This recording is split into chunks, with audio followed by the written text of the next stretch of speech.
Hey gang, welcome to the channel. Today we're looking at ways of cleaning motorbike exhaust, such as my exhaust, which looks horrible. So we've got three things we're looking at today. We're going to look at this Harpic Max Strength Bleach, which we're going to use first.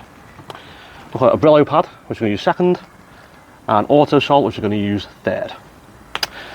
Now we'll start with this. We're going to pour it into a tub and we're going to use a paintbrush to dab it on. Now one thing I will say, you don't want to get this in your eyes, so make sure you've got some kind of eye protection if you use this. We're going to put it on and leave it on for about 20 minutes, and then we're going to rinse it off with some water.